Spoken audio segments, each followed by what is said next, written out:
Ojalá, ilusión compartida, deseo vivo, esperanza que convoca voluntades. Mejor aún, compromiso, asumir ideas, desafíos y ayudar a pensar. Ojalá también es tarea nuestra y suya, convertir ilusión en realidad de bienestar. Con ustedes, despuntando el día, ojalá.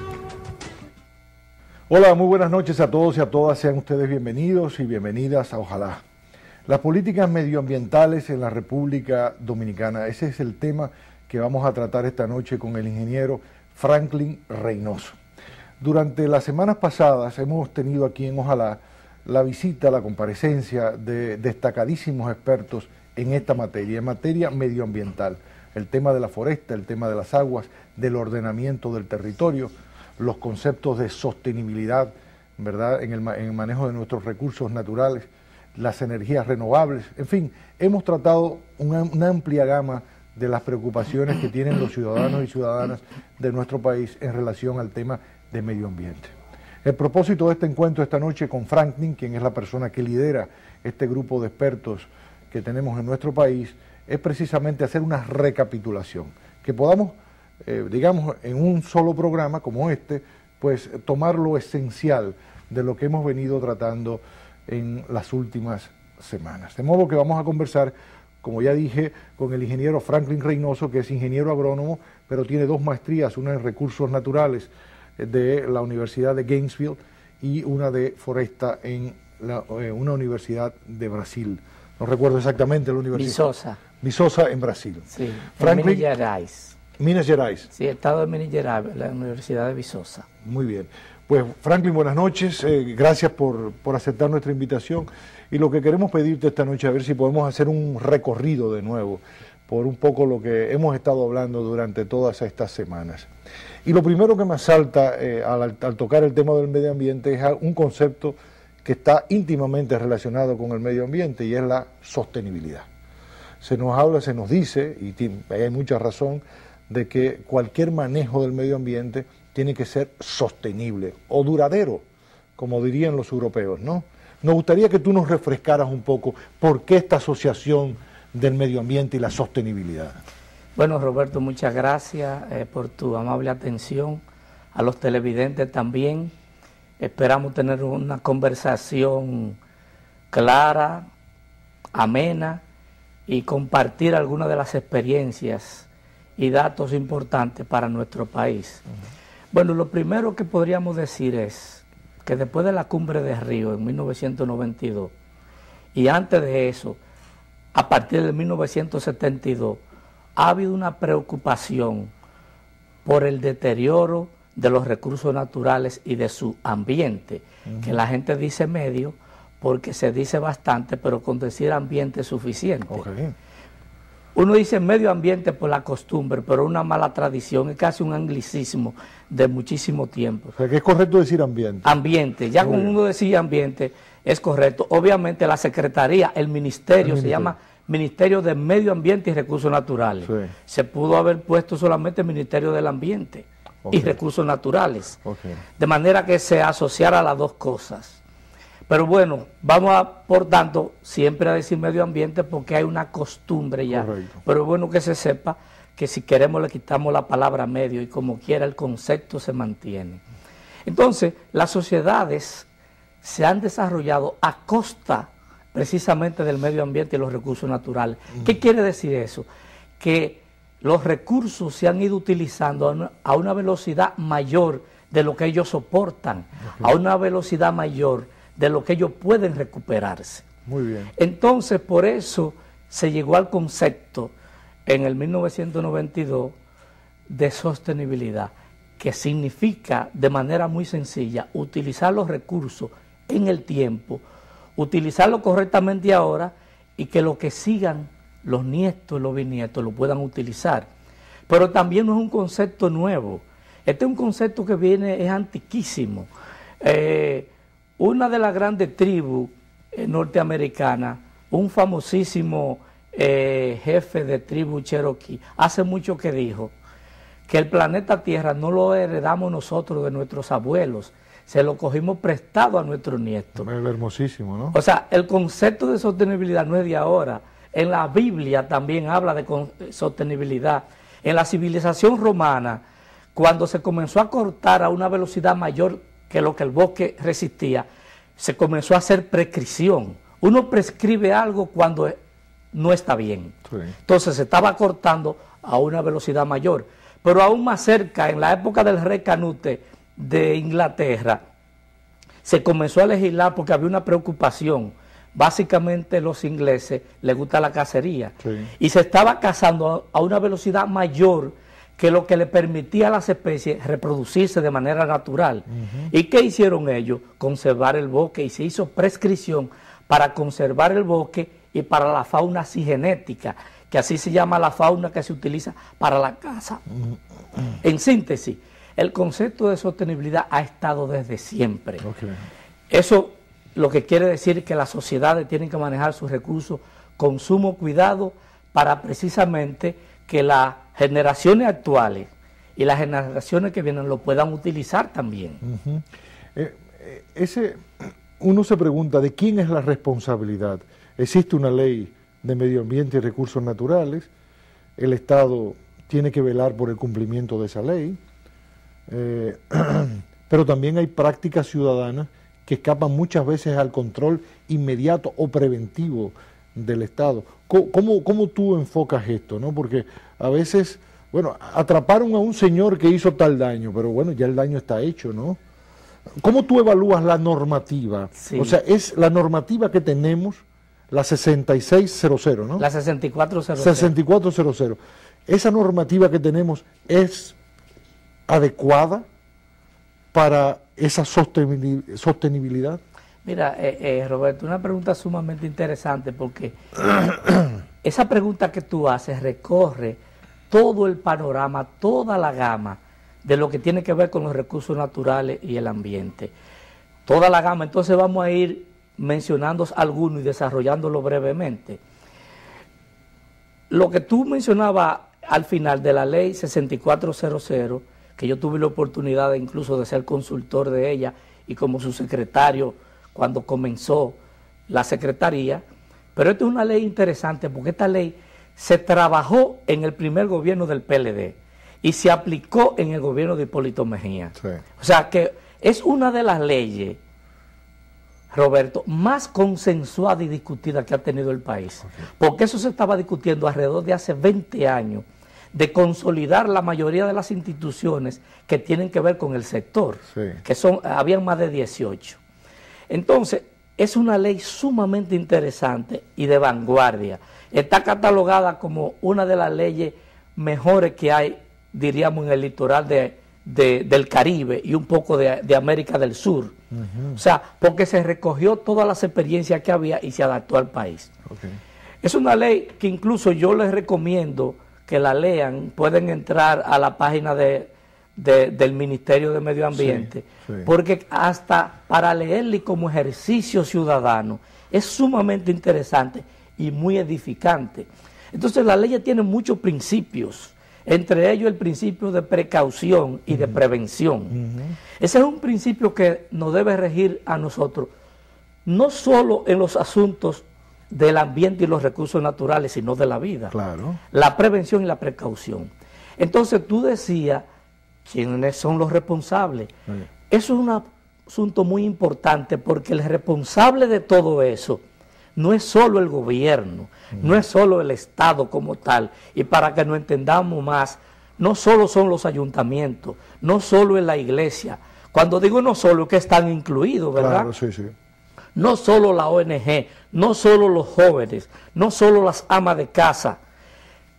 El país como todo, la sociedad como todo, debe asumir el compromiso de que los recursos naturales y el ambiente sean administrados de forma sostenible. Porque incluso hay un famosísimo, que para no hacerle propaganda no voy a decir el nombre, hay un famosísimo empresario brasileño que dice que él no entiende que haya desarrollo si no es sostenible. Si no es sostenible, no hay desarrollo. Porque el desarrollo sostenible significa distribución de la riqueza. Significa distribución de la riqueza a nivel regional también, porque en nuestro país se concentra las riquezas en zonas porque son más ricas, pero aún así tú tienes que desparramar la riqueza a los otros niveles. Entonces, primero es que el concepto de sostenibilidad y de desarrollo tiene que ver con un compromiso social que está en la ley muy claro. Y cuando tú hablabas de el compromiso ciudadano, tiene que ver con la precaución.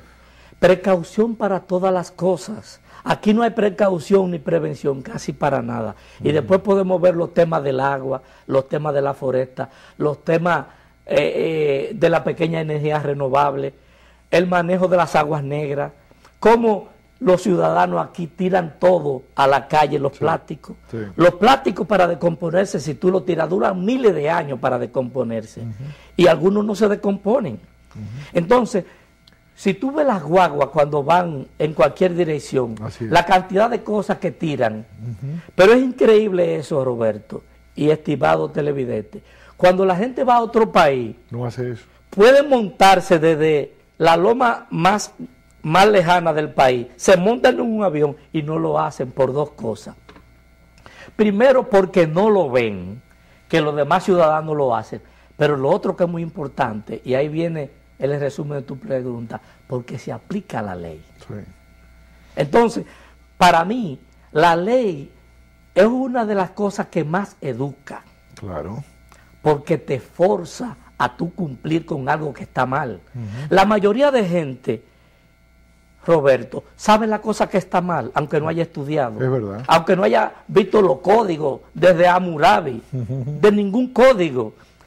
Puede estar en el lugar más remoto, la tribu más remota, pero tienen su código y saben cuando algo está mal. Entonces los ciudadanos lo saben. De todas maneras, yo recomiendo que esa ley 6400, las escuelas, a todos los niveles, la pueden llevar, la pueden discutir, para que vean ese instrumento tan importante que tenemos en nuestro país.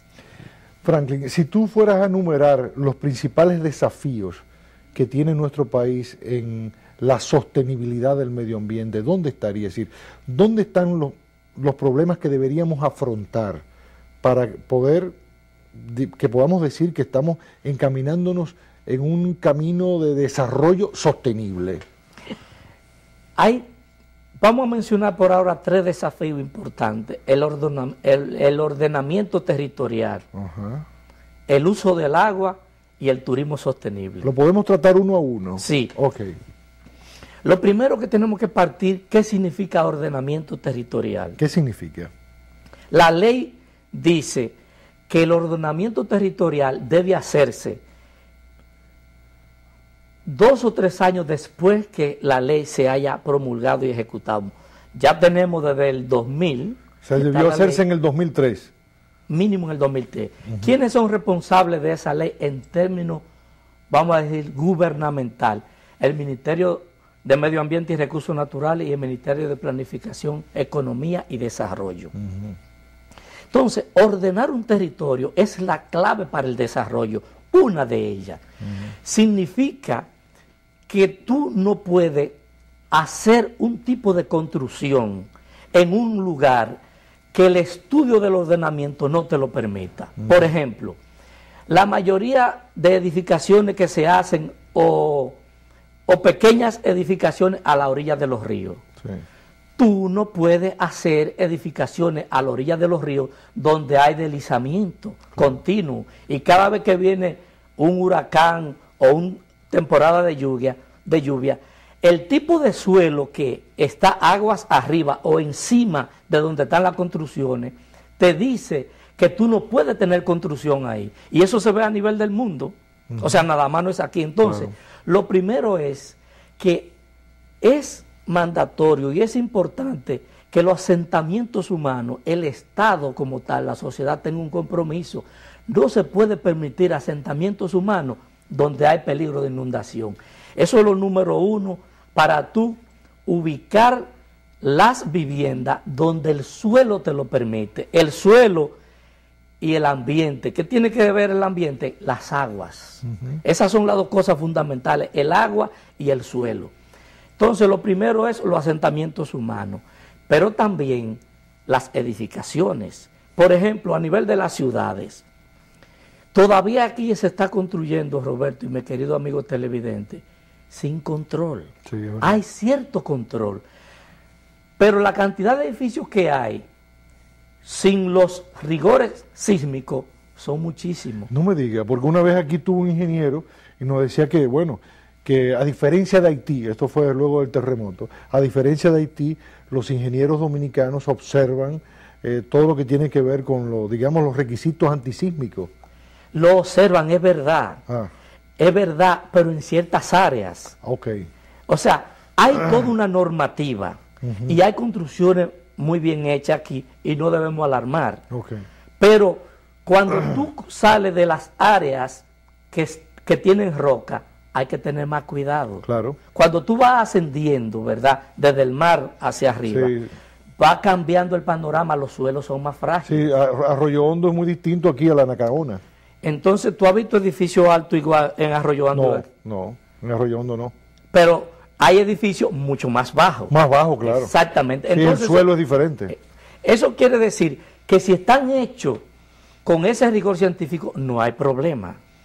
Ahora, desde el punto de vista sísmico, hasta cierto nivel, pero ¿qué pasa, Roberto? Que el hacinamiento que hay es tan grande, que si nosotros tuviéramos como un terremoto tipo Haití de 7 puntos y algo en la escala de Richter, no sabemos lo que va a pasar, porque el último terremoto fue en el 46 y la mayoría de nosotros no habíamos nacido y no lo recordamos, aún teniendo Haití ahí. Entonces, número uno, hay que tener cuidado con las construcciones por el riesgo sísmico. Pero no solo eso, no es solo el riesgo sísmico, es el riesgo de los ciclones, sí, que es frecuente en nuestro país porque estamos en la trayectoria. Entonces, ese es otro asunto muy importante para el ordenamiento territorial, que estén ubicados correctamente para que resistan los huracanes y los terremotos. Otra cosa importante en el ordenamiento es el turismo. ¿Por qué el turismo? Porque se han hecho construcciones, muchos empresarios depredaron su país. Sí, eso ha ocurrido con el turismo español, ¿no? Sí, en Canarias y todo el sur sí, español. No hay arrecife ya de coral. Y esos son los que han invertido aquí. No quiere decir eso que todos son iguales. Claro. Hay proyectos muy bien hechos, muy bien sustentados. Sí. Hay grupos muy preocupados, esa es la verdad. Pero ¿qué ha pasado con ese turismo que no es sustentable? Un turismo depredador. Depredador. ¿Qué es lo que ha pasado? Y esto es muy importante. La arena de playa es producida principalmente por los corales. El coral los arrecifes de coral, es una simbiosis. Cuando hay una simbiosis es que los organismos viven sin depredarse uno con otro, que no es el parasitismo, para que se entienda. Una colaboración. Exacto, hay una colaboración. Entonces, los corales marinos son una simbiosis o colaboración entre un pólipo, que se llama así, y entre otro organismo que es también importante, que se combinan con ellos para hacer la fotosíntesis, que son las algas. Sí. Entonces, número uno, si no hay coral y no hay arrecife, no hay arena. Y es una de las cosas que nosotros vendemos. Los arrecifes de corales se han ido depredando por varias razones. Número uno, la sobrepesca. ¿Por qué la sobrepesca? Porque hay peces que se comen las algas a una velocidad determinada, pero si esos peces no tienen los depredadores que se lo comen a ellos y lo pescan, entonces las algas crecen enormemente o desaparecen. O desaparecen, así es. Porque los ecosistemas tienen equilibrio. Cuando tú rompes equilibrio de manera dramática, no es sostenible. Claro. Entonces tú rompes la simbiosis, porque las algas es que toman el sol para que puedan vivir los arrecifes. Número uno. Otra cosa que está dañando los arrecifes es el exceso de alimentación. ¿De dónde viene? De la agricultura partes arriba y de los enclaves turísticos con la irrigación de los campos de golf. Entonces, cuando tú sobrealimentas los corales, comienzan también a morir porque tú le estás dando una llanura que ellos no aguantan. Entonces comienzan a poblarse esos lugares y no le entra el sol de tanto nutriente que tienen. Tú ves mucha materia orgánica. El sol no entra a las algas y comienzan a morirse. Ahí viene y se rompe la simbiosis. El aumento de temperatura... El calentamiento global. Entonces está el calentamiento global que lo está matando. Sí.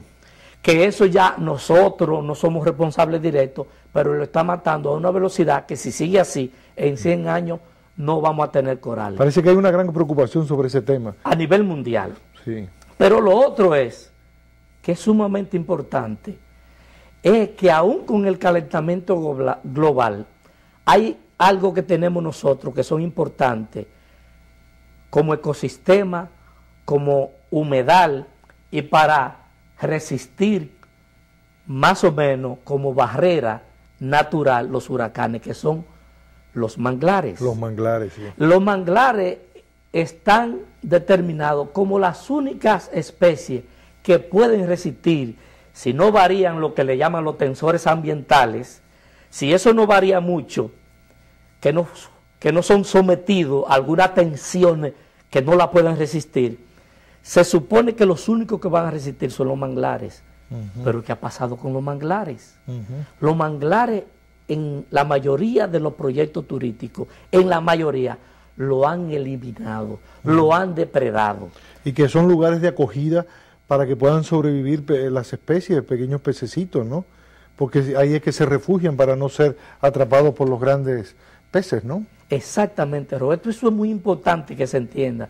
El refugio de los que van a parir ahí son los mangles, porque las raíces y los sistemas no permiten que los grandes se lo coman, y por eso continúan las especies.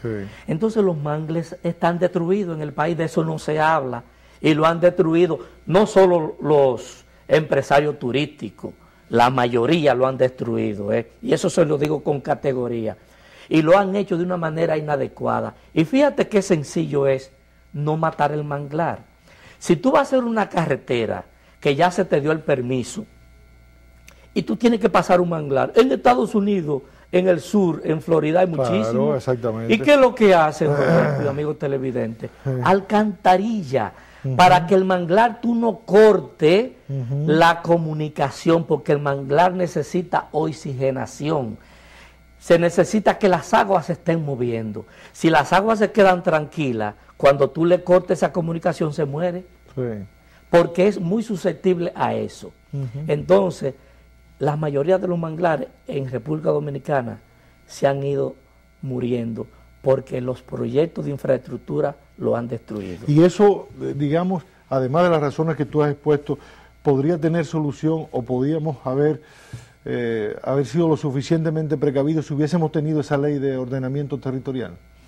Fíjate, sí y no, porque la ley 6400, y hay decreto incluso viejo que prohíbe el corte de mangle. Entonces, los que están depredando los mangles, porque incluso cuando se le da un permiso ambiental, que yo estoy seguro de eso, cuando se le da un permiso ambiental, se les regula eso. Pero el Ministerio de Medio Ambiente no tiene, aunque quiera, la capacidad operativa para darle seguimiento a eso, y hacen lo que le da la gana. Franklin, quiero pedir tu permiso, tenemos que hacer una pausa. Nosotros vamos a la pausa, regresamos inmediatamente, seguiremos conversando con el ingeniero Franklin Reynoso. Seguimos conversando con el ingeniero Franklin Reynoso sobre las políticas medioambientales en nuestro país. Franklin, comenzamos a hablar sobre el tema del ordenamiento territorial y hablamos sobre el tema de la conciencia ciudadana, del involucramiento de los ciudadanos, ¿verdad? Y bueno, uno de los fenómenos más interesantes desde el punto de vista social que ocurrió en República Dominicana lo protagonizaron jóvenes que se constituyeron, digamos, en un valladar para que toda la zona que se llama de amortiguamiento de los haitises no fuera afectado por la construcción de una fábrica de cemento.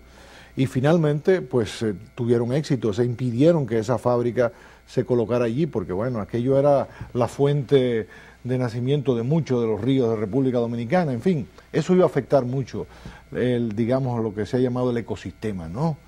Y las fuentes hídricas de nuestro país. Pero me gustaría más que tú volvieras sobre este tema, sobre el involucramiento de los ciudadanos en la sostenibilidad del ambiente, para decirlo como tú reclamas. Perfecto. Fíjate, tú has tocado un tema de nuevo sumamente importante, que es lo del agua. Pero debo decirte que esa reacción ciudadana fue muy buena y muy correcta, porque las cementeras están catalogadas como las empresas más contaminantes del planeta. Sí, eso es así, solamente para puntualizar. Así es. O sea que fue una decisión correcta que se tomó, el presidente tomó una decisión correcta. Sí, Naciones Unidas intervino. Sí, porque solicitó una asesoría. Una asesoría que yo lo entendí muy bueno, es decir que fue una decisión correcta que se tomó. Fíjate, lo del agua es un tema sumamente interesante, que debemos comentarlo brevemente. Hay lo que se llama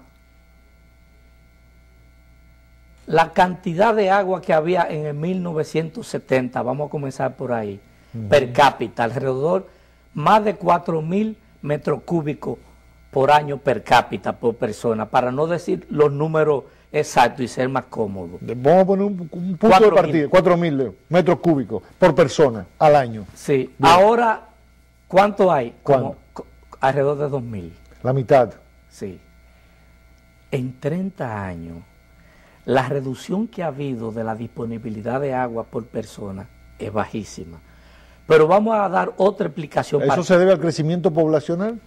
Exactamente, en parte al crecimiento y a otra cosa que voy a mencionar. Porque obviamente cualquier televidente y una persona como tú seguido dice, bueno, pero es que hemos crecido más, claro, es verdad, sí, pero tenemos menos también. Entonces, ¿por qué muchas veces se ha dicho que los ríos se están secando? Sí, ¿por qué? Vamos a explicar algunas de las razones. Por ejemplo, el yaque del sur y el yaque del norte. El yaque del sur tiene lo que se llama la mayor presión hidrográfica en el país. Y voy a explicar brevemente lo que es. Por favor. Eso quiere decir, y lo voy a decir en número para que se entienda, que se está utilizando una cantidad de agua a una velocidad tal que la reposición no lo está compensando. Okay. La reposición del agua no está compensando la cantidad de agua que se está utilizando. Pero se lo voy a poner en número. La presión hidrográfica del yaque del sur es 86% y la del yaque del norte es 66%. Entonces, 86 significa que para que el río, diríamos en términos teóricos, se seque, de 86 a 100, ¿cuánto falta? 14. 14% para que el río se seque. Okay. O sea, la presión que hay es fuerte, se llama fuerte, la del yaque del norte es fuerte. Entonces, el yaque del sur tiene una presión hidrográfica de 86, es decir, que a mí me falta un 14% para que el río, para yo sobrepasar todo y el río languidecer, como muchos ríos del país. El yaque del norte, su presión hidrográfica es 66. Que hay un margen de 34. Exacto. Pero eso es sumamente ¿Cuál peligroso. es lo normal? ¿Cuál es lo ideal? Lo ideal es que nosotros estemos muy por encima, que esa presión hidrográfica esté un 20 o 30%. Okay. 20, 30. ¿Es grave entonces la situación? Sí, no es grave. Por eso se dice que presión hidrográfica fuerte, que significa crítico. O sea, tú puedes tener 20, 30, 40 y no está mal. ¿Y a qué se debe ese aumento de esa presión? Entonces, fundamentalmente, y ahí viene la otra parte de los desafíos. Nosotros tenemos una tasa de deforestación anual, para decirlo en números redondos, de alrededor de 65.000 tareas por año. Se deforestan. 65.000 tareas.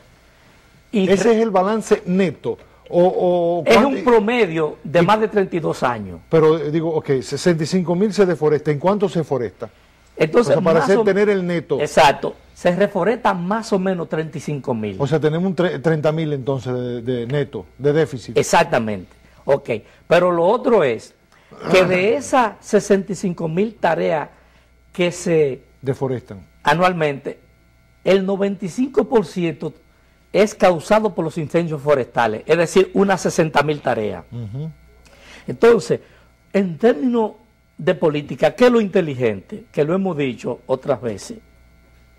Disminuir totalmente los incendios forestales. Claro que sí. Si tú lo disminuyes a la mitad, ya tú compensaste la tasa de deforestación. Así es.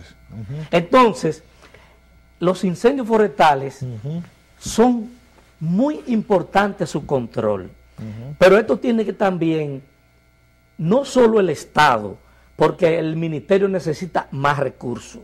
Y los incendios no se producen por elevación de las temperaturas. O sea, no hay una producción espontánea de incendios en la naturaleza. En más del 80% de los incendios son provocados, Roberto. Por el ser humano. Por el ser humano. Son lo que se llaman antrópicos, que significa que lo produce el ser humano. Sí, sí. La mayoría de los incendios nuestros. Y en muchos países, un desaprensivo que tiene una colilla, a un cazador furtivo que maneja mal las hogueras o los fogones, o alguien que porque esté en contra de un funcionario del gobierno quema un bosque. Todo eso ha sucedido. Todo eso ocurre. Todo eso ocurre en todos los gobiernos. Entonces, el trabajo de prevenir los incendios forestales, los incendios tienen 3 etapas, Roberto, que son sumamente importantes: la prevención, el control, el mitigamiento y la restauración del sitio. Entonces, lo primero es tú trabajar en la prevención, pero eso no solo el Estado, y el Estado significa gobierno y municipalidades, las ONG, los jóvenes, las amas de casa y fundamentalmente las comunidades, básicamente en la parte alejada, las comunidades donde están los parques nacionales, que tenemos alrededor de 122 parques nacionales, que eso es fundamental para la vida del país, porque son los que producen el agua. Sí. Entonces, es muy importante articular, y se ha hecho, pero el ministerio necesita mucho más recursos para organizar las comunidades.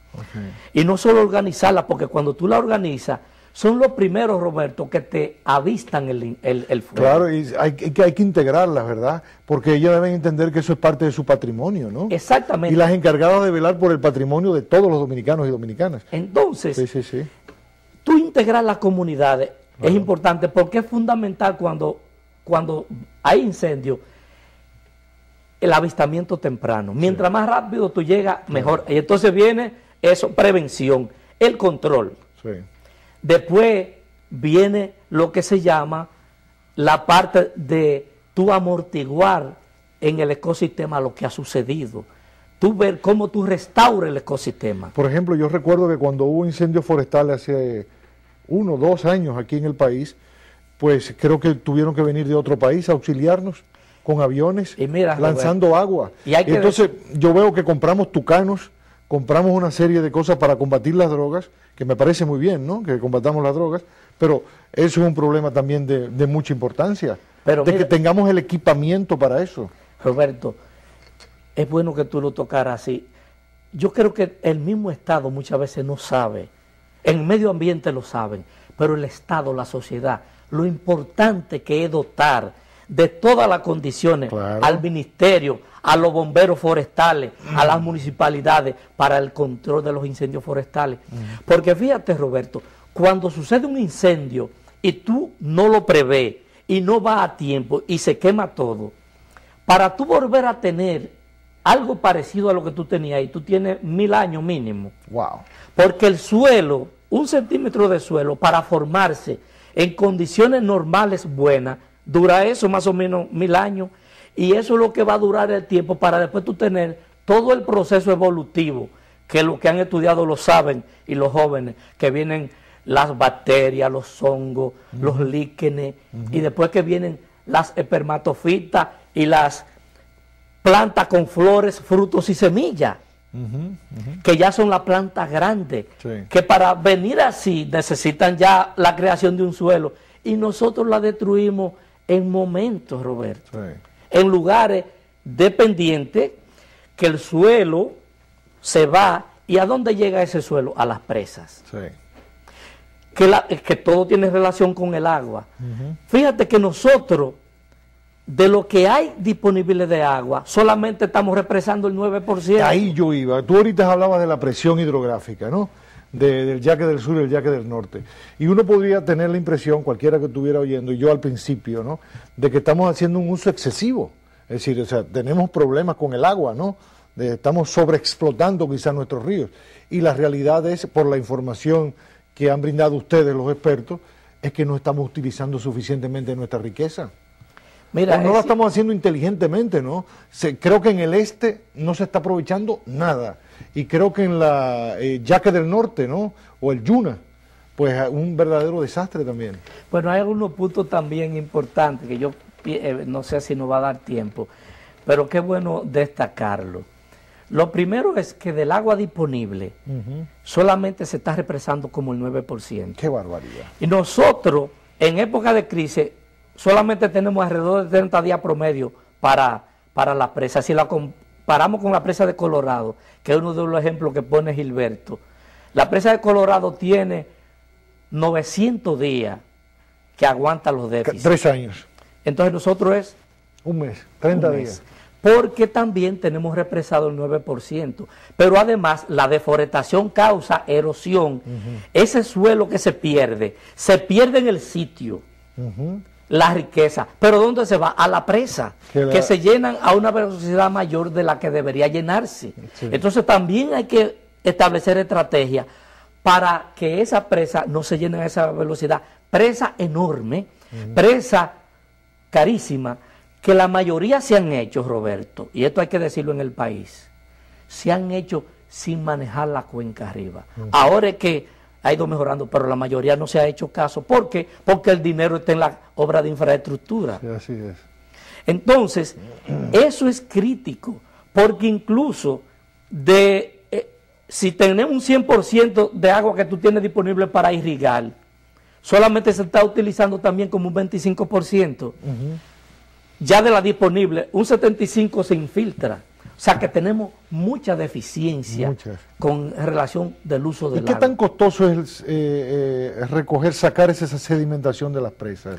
Normalmente es costoso, pero... ¿Que 15, 25 millones limpiar una presa de dólares? Sí, normalmente es costoso. Lo ideal es que no se llene.